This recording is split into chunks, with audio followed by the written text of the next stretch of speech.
जय श्री कृष्ण मित्रों जैसा कि आप लोग जानते ही होंगे, महाभारत में अर्जुन को सर्वश्रेष्ठ धनुर्धर कहा गया है। हिंदू धर्म ग्रंथों के अनुसार ऐसा भी माना जाता है कि अर्जुन अपने जीवन काल में कोई भी युद्ध नहीं हारे। अधिकतर लोग यही मानते हैं कि उनकी मृत्यु पांडवों के सशरीर स्वर्ग यात्रा के दौरान हुई थी। लेकिन श्रोताओं, महाभारत में एक ऐसी भी कथा पढ़ने को मिलती है जिसमें बताया गया है कि अर्जुन अपने पुत्र के हाथों मारे गए थे, पर वो पुनर्जीवित हो गए थे। क्या है कहानी, इसके बारे में हम लोग जानेंगे। बहुत ही रोचक कथा है। समझने के लिए वीडियो के साथ अंत तक बने रहें। पहली बार चैनल पर आ गए हैं तो चैनल को सब्सक्राइब करें, ऑल पर क्लिक करें, क्योंकि इस टाइप की तमाम वीडियोस में लेकर के आता रहता हूँ जिसकी नोटिफिकेशन आपको मिलती रहे। वीडियो पसंद आती है तो वीडियो को लाइक भी करें, अपने मित्रों के साथ शेयर भी करते रहें। आइए दोस्तों, हम लोग बात करते हैं। तो मित्रों, एक कथा के अनुसार महाभारत युद्ध के बाद पांडु पुत्र युधिष्ठिर का हस्तिनापुर नरेश के रूप में राज्याभिषेक हुआ। राज्याभिषेक के कुछ दिन बाद महर्षि वेद व्यास और श्री कृष्ण ने पांडवों को अश्वमेध यज्ञ करने को कहा।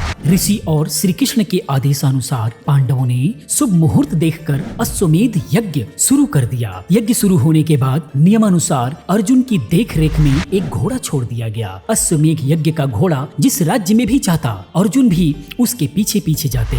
इस दौरान कई राजाओं ने युद्ध किए बिना ही पांडवों की अधीनता स्वीकार कर ली, और जिसने घोड़े को रोका उसे अर्जुन ने युद्ध में हराकर अपने अधीन कर लिया। इस तरह अश्वमेध यज्ञ का घोड़ा एक दिन मणिपुर जा पहुंचा। उस समय मणिपुर का नरेश अर्जुन और चित्रांगदा का पुत्र अभ्रुवाहन था। अभ्रुवाहन अपने पिता के स्वागत के लिए राज्य की सीमा पर जा पहुंचा, और अपने पिता को देखते ही वह उनके स्वागत के लिए आगे बढ़ा, लेकिन अर्जुन ने उसे रोक दिया। अर्जुन अभ्रुवाहन से कहा कि मैं इस समय तुम्हारा पिता नहीं हूँ, बल्कि हस्तिनापुर नरेश का प्रतिनिधि हूँ, इसीलिए क्षत्रिय नियमानुसार तुम्हें इस समय मुझसे युद्ध करना चाहिए। उसी समय अर्जुन की दूसरी पत्नी उलूपी वहां आ गई और अभ्रुवाहन से बोली, हे पुत्र, तुम्हें अपने पिता के साथ युद्ध करना चाहिए। अगर तुम युद्ध नहीं करोगे तो ये तुम्हारे पिता का अपमान होगा। माता की आज्ञा पाते ही अभ्रुवाहन युद्ध के लिए तैयार हो गया। इसके बाद अर्जुन और अभ्रुवाहन के बीच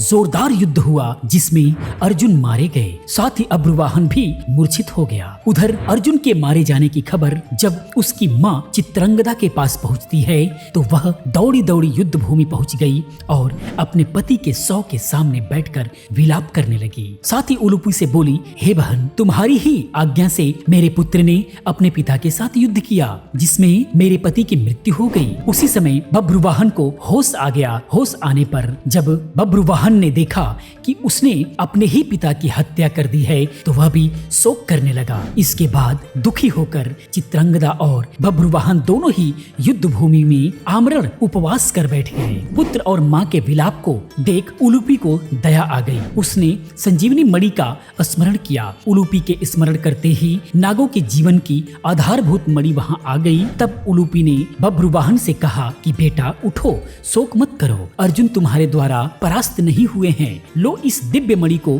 अपने पिता की छाती पर रख दो। मणि के स्पर्श होते ही तुम्हारे पिता जीवित हो जाएंगे। बभ्रुवाहन ने ऐसा ही किया और मणि के स्पर्श होते ही अर्जुन जीवित हो उठे। अपने पिता को जीवित देखकर बभ्रुवाहन खुश हुआ और जाकर गले लग गया। साथ ही अपने पिता से माफी मांगने लगा, लेकिन अर्जुन ने उससे कहा, हे पुत्र, तुम्हें मुझसे माफी मांगने की कोई जरूरत नहीं है। इसके बाद बभ्रुवाहन ने अश्वमेध का घोड़ा को लौटा दिया और अपनी माताओं चित्रांगदा और उलूपी के साथ युधिष्ठिर के अश्वमेध यज्ञ में शामिल हुआ। तो मित्रों, ये थी कहानी। कृपया बताएं आपको ये कहानी कैसी लगी। क्या आपको पहले पता था? प्लीज कमेंट में जरूर बताएं। इसी प्रकार की तमाम जानकारियों से भरा वीडियो देखने के लिए चैनल को सब्सक्राइब करें, चैनल के साथ बने रहें, क्योंकि मैं इस टाइप की तमाम वीडियोस को लेकर के आता रहता हूँ। मैं मिलता हूँ अगली किसी और रोचक जानकारी के साथ। पूरी वीडियो को देखने के लिए आप सभी का बहुत बहुत आभार।